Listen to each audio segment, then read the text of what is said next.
Common man media நேயர்களுக்கு வணக்கம். நான் இயக்குனர் விஜய். கிரீடம் கோசில் மெட்ராஸ் தெய்வ திருமகள் தாண்டவம் தலைவாக்கு அப்புறம் சைவம் மூலியமாக திரும்ப வந்திருக்கேன். சைவம் மே மாதம் திரைக்க வருது. சைவம் படத்தில் காஸ்ட் பார்த்திங்கன்னா இந்த படத்தில் வந்து ஒரு முக்கியமான கதாபாத்திரம் படத்தில் பேக்போன் மாஸ்டர்ஸாக இருக்காங்க. அவரோட பேத்தியாக சேவை பண்ணுறா. இந்த கதை ஒரு ரெகுலர் ஃபார்மேட்டில் படம் கிடையாது. பிகாஸ் ஒரு ஹீரோயின் ஒரு ரெகுலர் சாங் அந்த மாதிரி பேட்டர்ன் கிடையாது. கம்ப்ளீட்டாக டிஃப்ரெண்ட். யார் ஹீரோ யாருன்னு தெரியாது. படத்தில் எல்லா கேரக்டர்ஸும் இந்த படத்தில் இம்பார்ட்டண்ட்டு. ஸ்டூடியோ இருக்கும்போது கேட்பாங்க, இந்த படத்தில் யாராவது ஹீரோயின் படம் படமாக வரைக்கும் பார்த்து கேட்பாங்க, யார் ஹீரோனியமா நான் முடிச்சுட்டு இருப்பேன். உண்மையில் எனக்கு தெரியாது யார் ஹீரோன்னு. ஸோ அப்படி தான் இந்த படம் அமைஞ்சிருக்கு. I think it works will be a good thing for all of us. But ஒரு ப்ரொட்டகனிஸ்ட் சொல்லலாம், சாரா சொல்லலாம். ஆன்டகனிஸ்ட் சொல்லணும்னா ரேபால்னு ஒரு 70 பையன் அவன் பண்ணியிருக்கான். அதெல்லாம் பார்த்திங்கன்னா ஒரு நிறைய நியூ கமர்ஸ் பண்ணியிருக்காங்க. படத்தில் bunch of youngsters newcomers நான் லான்ச் பண்ணியிருக்கேன். 60 வயசுலேருந்து 20 இயர்ஸ் வரைக்கும் லான்ச் பண்ணியிருக்கேன். 40 இயர்ஸுக்கு லான்ச் பண்ணியிருக்கேன். அண்ட் நான் சுரேஷ் சார் இருக்காங்க, நம்ம பணிபூஷன் சுரேஷ் சண்முகன் சார் இருக்காங்க, ப்ளஸ் ஜார்ஜ் இருக்கார் மெட்ராஸ் படத்தில் வாத்தியார்.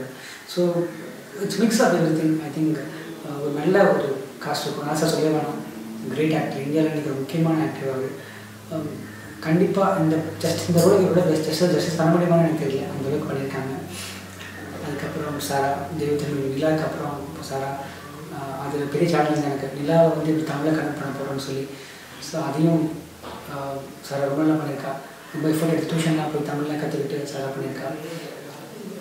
ஷீட்னா கிரேட் ஜாப். ஐ திங்க் நிலாவை மாற்றிட்டு தமிழை லவ் பண்ண ஆரம்பிக்கணும்னு நினைக்கிறேன். டெக்னிக்கல் குரூப் பற்றி சொல்லுங்கள் சார். படத்தோட யூஸ்வலாக என்னோடய டெக்னிக்கல் டீம் வந்து எல்லாருக்கும் தெரியும். Nirosha cameraman, G Prakash music, Antony editor, நான் Muthukumar lyric writer, and art director Selvakumar.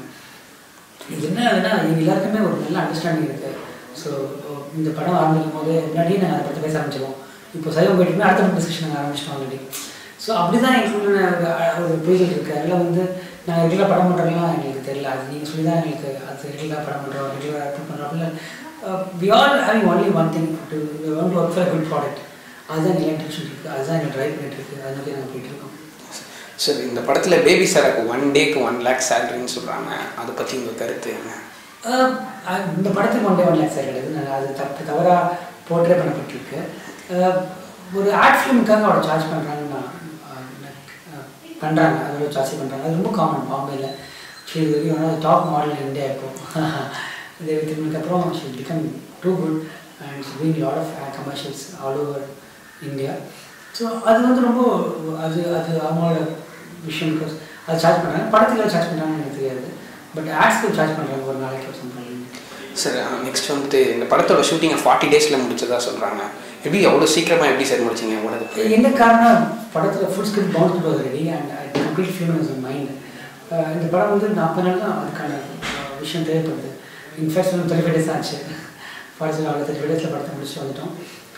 என்ன ஒரு முக்கியமானதுன்னா பிகாஸ் அந்த ஃபேமிலி அந்த 3 நாள் நடக்காது திருவிழா நடக்காது. So I don't want anything to disturb. அந்த எல்லா ஃபேமிலியுமே அங்கேயே இருந்து அந்த எல்லா ஆக்டர்ஸும் அங்கேயே இருந்து ஒரே ஷெட்யூலில் படம் முடிச்சா தான் அந்த பாண்டிங் பெட்டர் சொல்லிட்டு நான் டிஸ்டர்பே பண்ண ஷெட்யூலில் ஒரே ஷெட்டில் போயிட்டு வந்தோம் படம். Okay sir. ஸோ படம் எப்போ ரிலீஸ் ஆகுது சார்? மே மாதம் படம் எல்லாம் முடிஞ்சிருச்சு. போஸ்ட் ப்ரொடக்ஷன் ஆலிம்பில் போயிட்டுருக்கு அமெரிக்காவில். அதுக்கு முடிஞ்ச ஏப்ரல் 2nd வீக் ரெடி ஆகிடும். மே 1st வீக்கில் நாங்கள் படத்தை கொண்டாடுறோம்.